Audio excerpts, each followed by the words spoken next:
wow. You just like the flowers. Serve you the truth with all that goody power.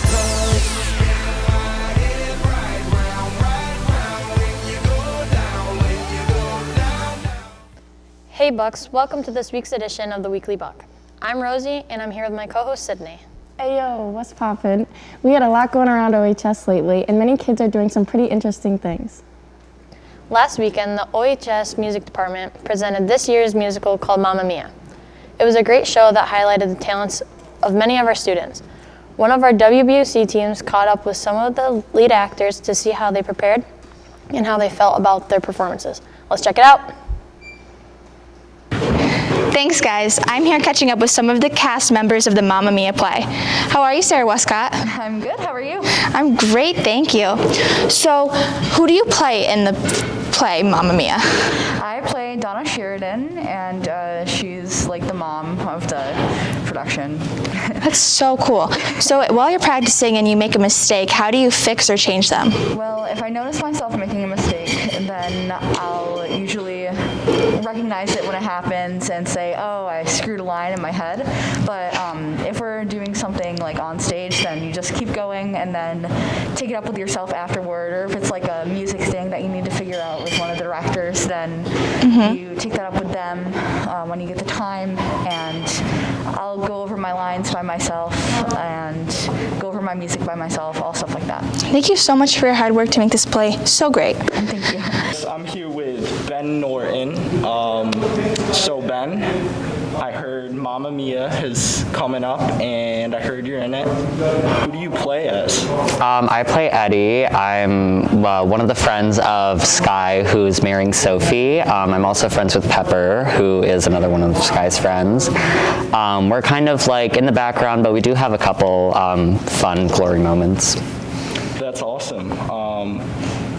Do you by any chance have any favorite dance moves? Oh, absolutely. We have so much like fun dances that are in the show because it's all ABBA music. So we have Voulez-Vous. We've even made up some behind the scenes dance moves that are fun and dumb.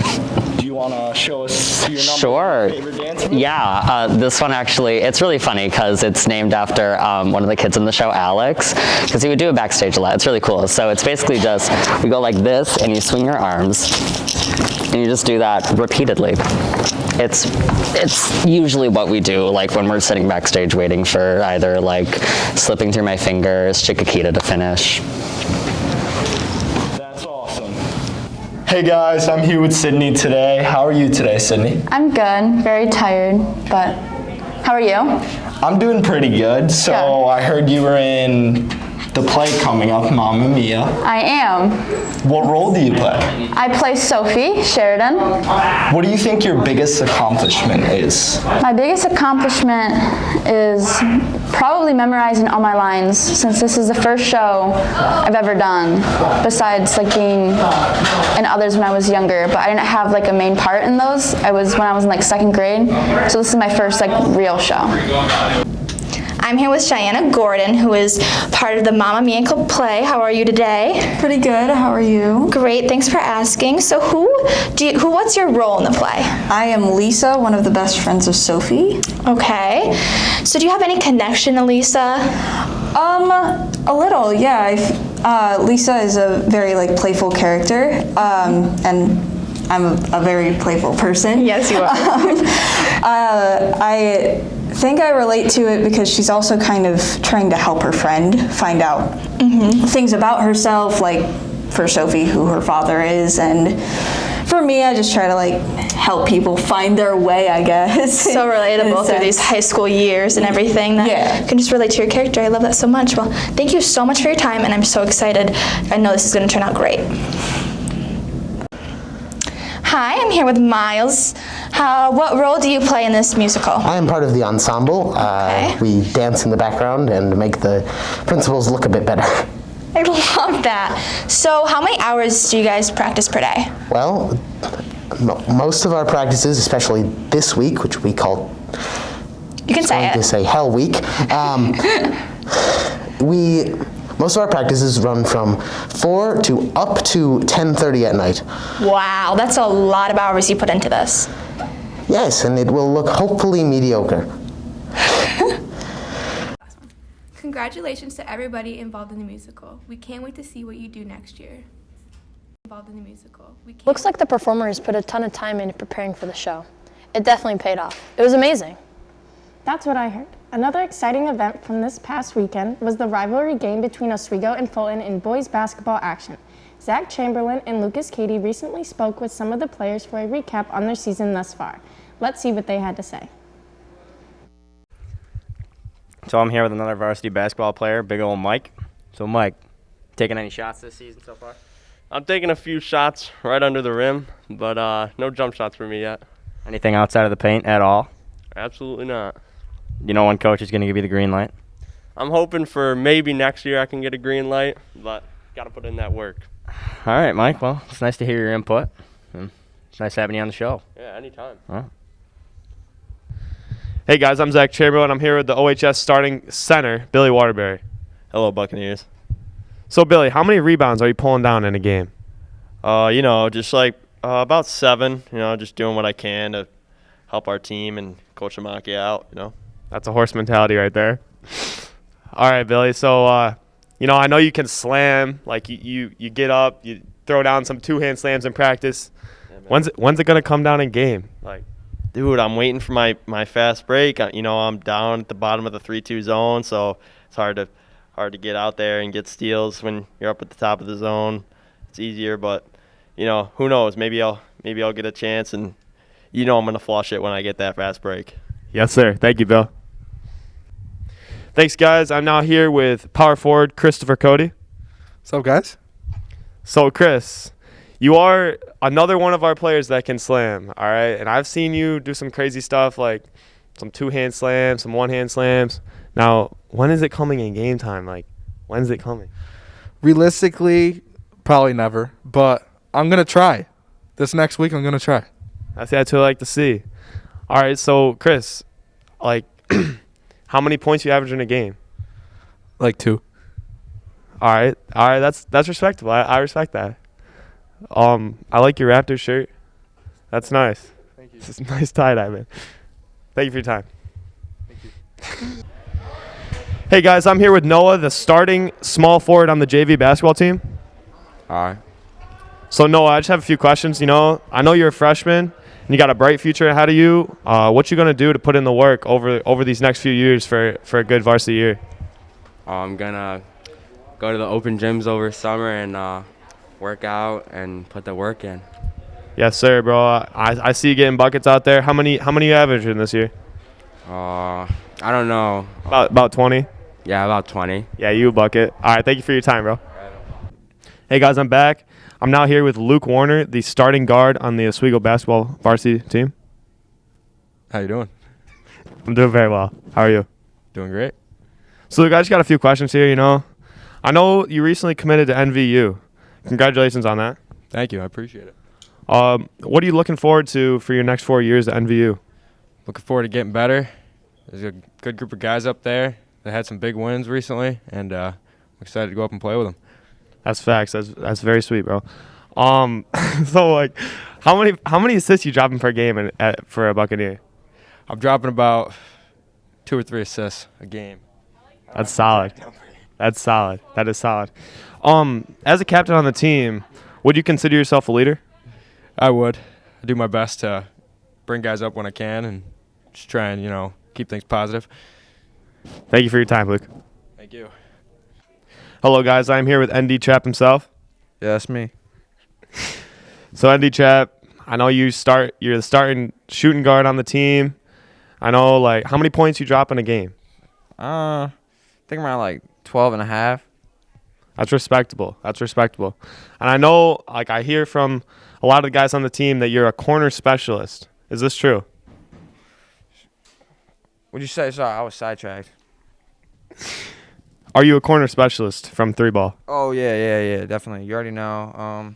That's kind of my spot. I sit around there. I let my teammates work, and I let Zach go to the basket, go to the hole, and, I'm just opening that corner, and he hits me for the most part, you know what I'm saying? Yeah, he does hit you most of the time. All right, so what's being a senior on the team mean to you?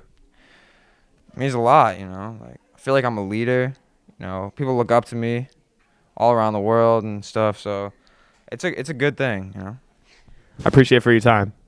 Yeah, I mean, let's wrap this up. So like, Yeah.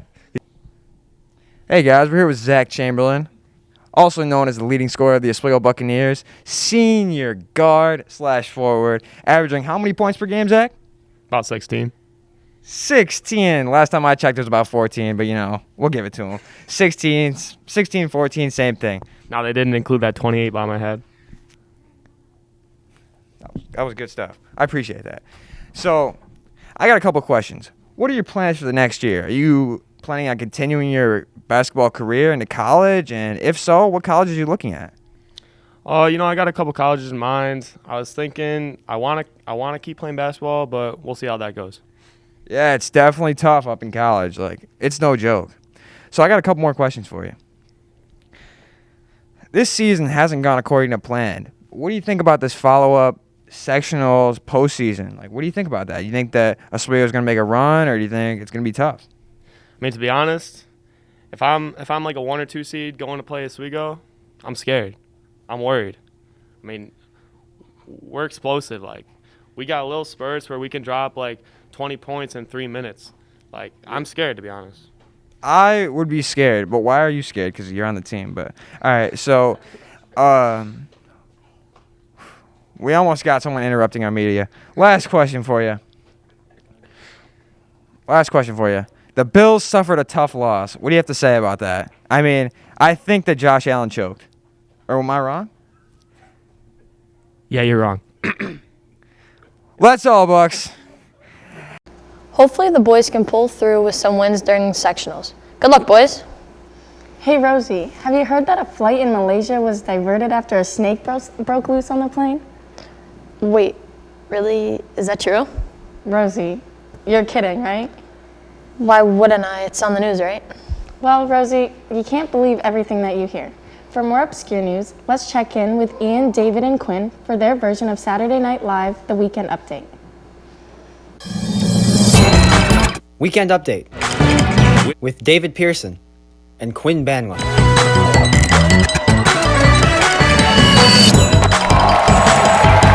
Hi folks, welcome to Weekend Update. I'm Quinn Bandla. And I'm David Pearson. A Virginia man has won two lottery tickets by buying 104 tickets in total, valued at $52,000 and $80,000 each, otherwise known as the cost of a cheeseburger at Five Guys before tax. An octopus was spotted on a South Carolina beach over the weekend, a species that is almost never seen ashore. And to that I say, put it back. Listen, the last 2 years have taught me these kind of stories never end well. I'm on to you 2022, and I'm not going to let you ruin another year, okay? We don't want it. Oh boy, how am I going to transition to this one?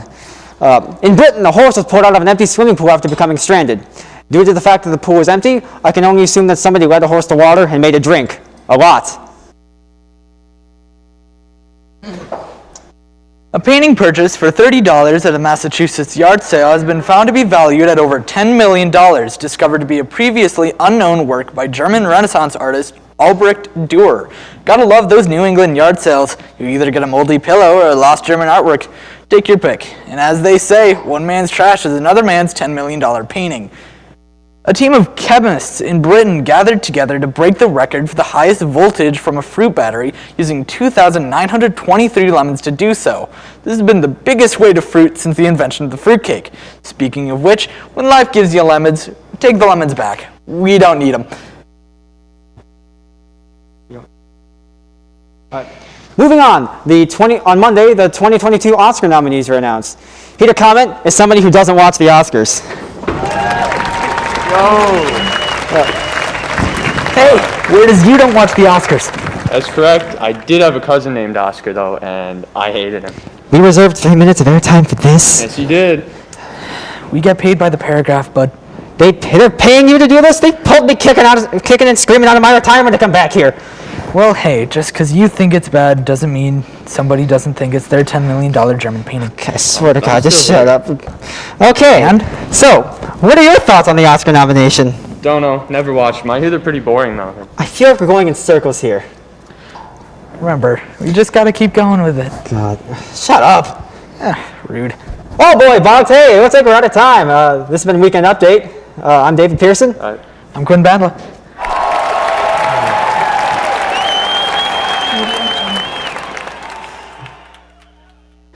Well, Sydney, I hate to admit it. I guess you're right. I really can't believe everything I hear. Told you. Well, that wraps up this week's edition of the Weekly Buc. Make sure you stay tuned next week for more. Have a great week, Bucks.